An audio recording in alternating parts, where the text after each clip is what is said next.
नमस्कार साथियों, कैसे हो आप सभी। उम्मीद है सारे अच्छे होंगे, पढ़ाई आप लोग अच्छी चल रही होगी। मैं सुनील मुदगल आपका अपने यूट्यूब चैनल पर स्वागत करता हूं।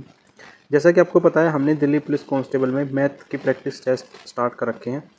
इस आज प्रैक्टिस सेट नंबर 6 करने वाले हैं, जो कि रहने वाला 15 नवंबर 2023 की शाम को जो हुआ था। इसने कहा है जिशान 40 मिनट में 75 किलोमीटर के हिसाब से चल रहा है, मतलब 40 मिनट चल रहा है 75 के हिसाब से, और 20 मिनट चल रहा है 60 के हिसाब से। तो फाइंड हिज एवरेज स्पीड। मैंने कहा भाई यदि स्पीड निकालनी है तो मुझे क्या चाहिए, डिस्टेंस अपॉन में टाइम। मैंने कहा भाई डिस्टेंस कितना है, आपको होगा जी डिस्टेंस निकालने के लिए स्पीड मल्टीप्लाई टाइम कर दे। तो मैंने कहा भाई 75 के हिसाब से 40 मिनट चलेगा, डिवाइड बाई 60, ये डिस्टेंस चलेगा। कौन, जिशान। और तो काट ले, 0 से 0 कटेगा, 2 तिया 6, 2 दूनी 4, 3 एकम 3, 3 से 25 बार, तो मतलब कि 50 किलोमीटर चलेगा 40 मिनट में। और दूसरी जगह इसने कहा 60 मिनट में 60 किलोमीटर, तो मैं कह सकता हूँ जी 20 मिनट में 20 किलोमीटर। आप ऐसे भी सोच सकते हो, 50 किलोमीटर पहले चला है, 20 किलोमीटर बाद है, मतलब टोटल 70 किलोमीटर का डिस्टेंस कवर किया है। आप कहोगे ठीक है, तो find is average speed. Average speed क्या होगी उसकी, तो एवरेज स्पीड निकालने के मैंने कहा डिस्टेंस 70 किलोमीटर चलना है। टोटल टाइम कितना लिया है, 60 मिनट लिया है। 60 कैसे, 40 + 20, ठीक है। तो ऐसे कह सकता हूँ 60 मिनट का मतलब इसको 70 किलोमीटर पर आवर्स कह सकता हूँ इसको। आप कहोगे ठीक है, तो ऑप्शन नंबर सी सेटिस्फाई करेगा यहाँ पे। यदि सॉल्यूशन पसंद आए तो वीडियो को लाइक और चैनल को सब्सक्राइब जरूर करें। जो बच्चा दिल्ली पुलिस की तैयारी कर रहा है, constable, head constable, driver, ATO, WTO, तो सभी इस वीडियो को देख सकते हैं और अपने अपने ग्रुपों में शेयर कर सकते हैं। अगले क्वेश्चन में इसने कहा कि रमेश ने कुछ धन उधार लिया और 12% के हिसाब से इंटरेस्ट दिया। Equal amount at the end of 15%। Same amount 15% के हिसाब से दिया और टोटल इंटरेस्ट 675 रुपये मिला। मैंने कहा प्रिंसिपल को यदि मैं पी मान लो, 12% के हिसाब से 2 साल का ब्याज, प्लस में सेम प्रिंसिपल है 15% के हिसाब से 2 साल का ब्याज, टोटल ब्याज कितना मिला, 675। तो मैंने कहा यदि मैं इसकी बात करूं तो 24P प्लस में 30P डिवाइड बाई 100, जो कि इक्वल होगा 675। तो यहाँ से P की वैल्यू कितनी आ जाएगी, 675 गुना में 100 डिवाइड बाई 54। 9 से काट दे, 9 × 54, 9 × 7 = 63, 9 × 5 = 45। 2 से काटेंगे 3 बार, 2 से काटेंगे 50 बार, और 3 से काटेंगे 25 बार, तो यह आ जाएगा 1250 रुपये। क्या आ जाएगा, धन आ जाएगा, जो कि ऑप्शन नंबर 3 में सेटिस्फाई करेगा। 2 क्वेश्चन हमारे हो चुके हैं। Question number 3। क्वेश्चन नंबर 3 में इसने कहा कि 2 संख्याओं का रेशियो दे रखा है 5:7, उनका HCF और LCM का प्रोडक्ट दे रखा है, मतलब गुणनखंड दे रखा है 2835। सम बताना है। तो मैंने कहा भाई एक को मैं 5x मान लूँ, दूसरे को 7x। इसका मतलब सम बताने का मतलब दोनों जो भी नंबर होगा वो 7 और 5 12x होगा। तो इसको मैं कह सकता हूँ 12 गुना x रहा होगा। इसका मतलब जो भी आंसर होगा 12 के साथ मल्टीपल होकर ही आया होगा। 12 से कटने वाली संख्या ढूंढ लेते हैं, जो कि 108 मिलेगी, वही आंसर हो जाएगा। लेकिन आप कह रहे हो जी मुझे तो पूरा ही करना है, तो इसको लिख दो 5x गुना में 7x, जो कि बराबर होगा 2835। 7 से काटेंगे तो 7 × 4 = 28, 0, 7 × 5 = 35, और 5 से काटेंगे तो 5 × 8 = 40, 5 × 1 = 5। x गुना x, x² = 81, जिसको लिख सकता हूँ 9 की पावर 2। पावर से पावर कटेगी, x की वैल्यू कितनी आ जाएगी यहाँ से 9। x की वैल्यू यहाँ पर 9 पुट कर दो, तो रिजल्ट मिलेगा 12 गुना 9, 108। यदि रिटर्न ट्रायल लगाते तो आपका क्वेश्चन जल्दी हो जाता, लेकिन आपको पूरा करना था, इसलिए मैंने पूरा करवा दिया। Question number 4। क्वेश्चन नंबर 4 में का एक संख्या है 30% घट गई, अगली बार 40% बढ़ गई। रिजल्ट में क्या कह रहा है कि the resulting number is again 5% increase. दोबारा 5% बढ़ गया। मैंने कहा कोई संख्या 100 थी, 100 से 30 बढ़ने का मतलब 30 घट गई तो 70 हो जाएगी। फिर 40% बढ़ने का मतलब 140 हो जाएगी। फिर 5% बढ़ने का मतलब 105। मैंने कहा इस 2 0 से 2 0 कट जाएगी। आपको वजह ठीक है। 5 से कितनी बार कटेगा 20 बार, और 5 से कितनी बार कटेगा 21 बार। 2 से कटेगा 10 बार, 2 से कटेगा 7। जब ये 1000 होगा तो ये कितना होगा, मैंने कहा 49 गुना 21 कर दें, तो 49 तो ये होगा, 98 ये हो जाएगा। तो 8 2 9 2 10, तो ये जगह 1029। मैंने कहा 1000 से 29 ज़्यादा है, तो 2.9% हो जाएगा। ऑप्शन नंबर सी सेटिस्फाई करेगा, 2.9 इंक्रीज, क्योंकि 1000 से ज़्यादा है। Question number 5। क्वेश्चन नंबर 5 में इसने कहा कि एवरेज बताना है इन सभी संख्याओं का। तो एवरेज क्या होता है, औसत क्या होता है, total sum divide by total number. तो मैंने कहा टोटल सम कर लेते हैं, 144, 169, 196, 225, 256, तो ये हो जाएगा 990। मैंने कहा 990 टोटल नंबर कितने 5, जब मैं 5 से डिवाइड करूँ तो कितनी बार जाएगा 198, और वही सवाल का आंसर ऑप्शन नंबर 1 सेटिस्फाई करेगा।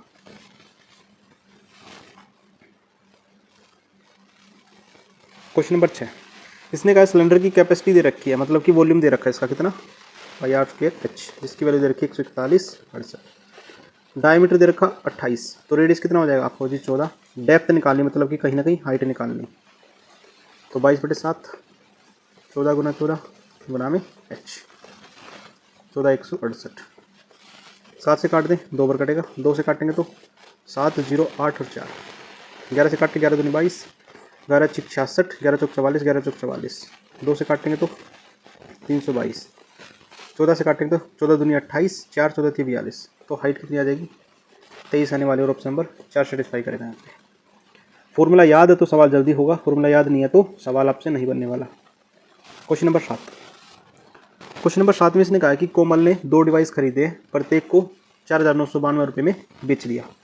मैंने कहा भाई कोई चीज़ 100% थी, यदि ये CP है तो पहले को 6% के प्रॉफिट पर मतलब 106 में बेचा है, जिसकी वैल्यू सवाल में दे रखी 4,982।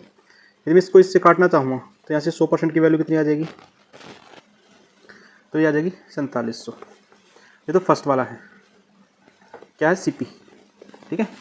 अब सेकंड वाली कंडीशन की बात करूँ, वो 6% लॉस पर बेच रहा है, 100 की चीज़ 94% पर, 94 की वैल्यू 4,982, तो यहाँ से 100% की वैल्यू कितनी होगी, जब मैं इसको इससे डिवाइड कर दूँ ये हो जाएगी 53 होगी, ये हमारा CP होगा किसका, तो इसने कहा कि बोथ डिवाइस कॉस्ट प्राइस बताना है, तो मैंने कहा भाई एक का 4700 है, दूसरे का 5300 है, टोटल मिलाकर 10,000 हो जाएगा, और ऑप्शन नंबर 4 सेटिस्फाई करेगा। क्वेश्चन नंबर 8, क्वेश्चन नंबर 8 में इसने कहा कि एक स्कूल है जिसमें 45% फीमेल है। मैंने कहा भाई टोटल स्टाफ कितना 100% है, 100% में एक साइड में मेल लिख देते हैं, एक साइड में फीमेल लिख दें। मैंने कहा भाई 45% फीमेल स्टाफ है तो 55% क्या होगा मेल स्टाफ होगा। अब ये कह रहा है कि 60% mail staff R post graduation. मैंने कहा भाई इसी का पोस्ट ग्रेजुएशन और अंडर ग्रेजुएशन, तो ये 60% है, तो 40% ये बचेगा। 80% पोस्ट ग्रेजुएशन है फीमेल का, ये 80% है, तो अंडर ग्रेजुएशन कितना होगा आपका होगा जी 20%। Find the total percentage of non post graduation, तो मैंने कहा 40 ये है और 20 ये है, तो 55 का 40% निकाल दे। 55 का 40% कितना होगा, 0 से 0 कटेगा, 4 से 2 से 5 बार, 2 से 2 बार, 5 से 11 बार, ये कितना हो जाएगा 22। और जो कि 45 का मैं 20% निकालूँ तो 45 का 20%, 20 से कम 20, 20 25 5 से कितना हो जाएगा 9 बार, तो 9% ये हो गए।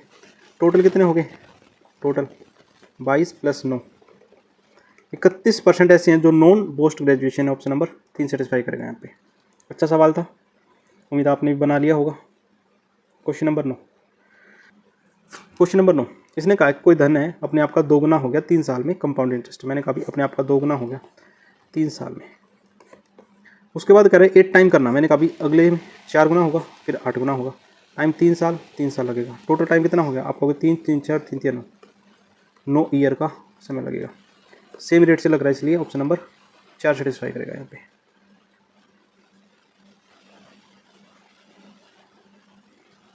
क्वेश्चन नंबर 10 इसने कहा है कि हेमिस्फेरिकल टावर, इसका सरफेस एरिया 363 पाई दे रखा है, तो वॉल्यूम बताना है। तो मैंने कहा भी सरफेस एरिया क्या होगा 3πr², 363 पाई।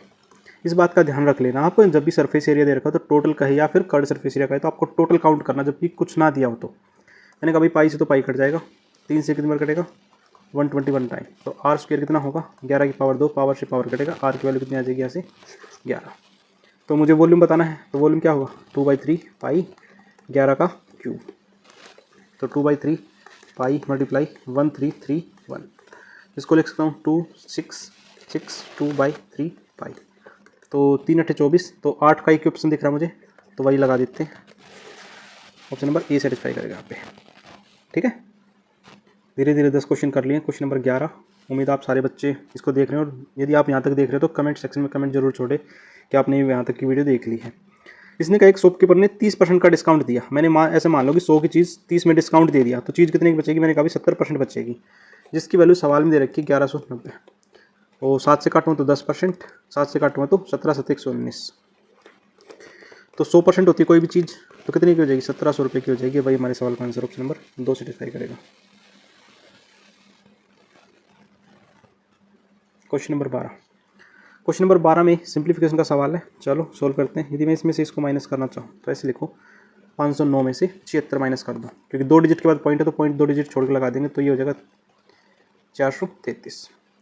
अब जो 433 है वो किस में से माइनस करना है? 9.91 में से 4.33, तो यहाँ तो 8 बचेगा, यहाँ कितना बचेगा? 5, और यहाँ 5, 5.58, वो इसमें जोड़ना है। 2.57 में 5.58 जोड़ना है, तो 10 रे 11, 7 रे 8, 815 हो जाएगा। इस 815 में क्या जोड़ना है? 2.06, ये 10.21 हो जाएगा। और 12 में से क्या करना है? 10.21 माइनस करना है, तो 1.79 हो जाएगा। और वही सवाल का आंसर है ऑप्शन नंबर 4। ठीक है, स्टेप वाइज करना है और आपका आंसर आपके सामने होगा। Question number 13। इसने कहा कि A is thrice as the good work as B, मतलब ए बी का 3 गुना है। ए बी, यहाँ एफिशिएंसी लिखते हैं 3 गुना होगा, ये 1 होगा, ये एफिशिएंसी है। और नीचे हम टाइम लिखते हैं, ऊपर टोटल वर्क लिखते हैं। टाइम की बात करें तो 1 गुना 3 लेगा। इसने कहा कि finish 60 days less than B, B से 60 दिन कम करता है। मैं कह रहा हूँ 2 कम कर रहा है, जबकि 2 की वैल्यू 60 है, 1 की वैल्यू 30 हो जाएगी, 1 की वैल्यू 30 होने वाली है। तो दोनों मिलकर कितने दिन में करेंगे? तो मैंने कहा अभी ये 30 दिन में करेगा और ये 90 दिन में करेगा, तो टोटल वर्क कितना हो जाएगा? 90 हो जाएगा। तो 90 बटे टोटल एफिशिएंसी 4, तो 2 से 2 बार कटेगा, 2 से 45 बार, तो 22 सही 1/2 दिन में सवाल का आंसर आ जाएगा। ऑप्शन नंबर 3 सेटिस्फाई करेगा। नेक्स्ट क्वेश्चन पे पहुंच गए। इसने कहा एक पॉजिटिव इंटीजर है is not divisible by any positive integer, मतलब प्राइम नंबर दिया है और जो प्राइम नंबर है वो किसी से नहीं कटता, उसके सिर्फ 2 फैक्टर होते हैं, या तो खुद होता है संख्या या फिर 1 से कटने वाली संख्या होती है। इसने कहा कि जो प्राइम नंबर है वो स्ट्रिक्टली 5 से ज़्यादा होना चाहिए, तो 5 से ज़्यादा 7 मान लें आपको जी, ठीक है। उसको के की जगह पुट करना है, तो मैंने कहा 7 का स्क्वायर प्लस 19 और डिवाइड बाई 12 करना है, तो रिमाइंडर क्या बचेगा? तो मैंने कहा 49 प्लस 19 डिवाइड बाई 12, जिसको मैं लिख सकता हूँ 68/12, तो रिमाइंडर कितना बचेगा? रिमाइंडर का मतलब शेषफल 8 बचेगा। ऑप्शन नंबर, रिमाइंडर किसी को ना आता होता है ऐसे निकाल देना। 68 को यदि मैं 12 से करूँ तो 12 पंजे 60, जो ये बचेगा यही रिमाइंडर होता है, हमारा शेषफल होता है। आज की क्लास का लास्ट क्वेश्चन। इसने कहा है कि 10,400 रुपये को डिवाइड करना पी क्यू आर में, पी क्यू आर, ये 1/2 है, ये 1/5 है, ये 1/6 है। अब क्यू की वैल्यू बतानी है। देखो सिंपल सा क्वेश्चन बता देते हैं। क्यू की वैल्यू बतानी है तो क्या करो, 2 और 6 को यहाँ लिख दो, 6 दूनी 12, 12 बनेगा और 12 का मल्टीपल ढूंढ लो, जो भी ऑप्शन होगा। ऑप्शन 1 ही दिख रहा है, ऑप्शन नंबर 2। लेकिन आप कह रहे हो कि समझ नहीं आया, तो मैं क्या करूँगा, पी की वैल्यू क्या लिखूँगा? 5 गुना 6 लिख दूँगा पी के नीचे। क्यू की वैल्यू, जिसकी वैल्यू निकालनी होती है उस डाटा को छोड़ देते हैं, मतलब 1/2 को छोड़ के बाकी जो संख्या दिख रही है 5 और 6 वो लिख देंगे। तो क्यू की निकालनी है तो 2 गुना 6 लिखेंगे, और आर की निकालनी है तो 2 गुना 5। कुछ कॉमन तो काट दो, 2 एकम 2, 2 एकम 2, 2 तिया 6, तो ये 15 बनेगा, ये 6 बनेगा और ये 5 बनेगा। 20 से 26, 26 की वैल्यू 10,400 दे रखी है। काटेंगे तो कितनी बार होगा? 1 की वैल्यू 4। मुझे बतानी क्यू की वैल्यू, 6 की वैल्यू बतानी है, तो 6 गुना 400, 2400। आप ऐसे भी कर सकते हो, डायरेक्ट भी कर सकते थे, ठीक है। आपने यहाँ तक की वीडियो देखी उसके लिए थैंक यू। ऐसी प्यार सपोर्ट बनाए रखें। मिलते हैं नेक्स्ट टेस्ट में।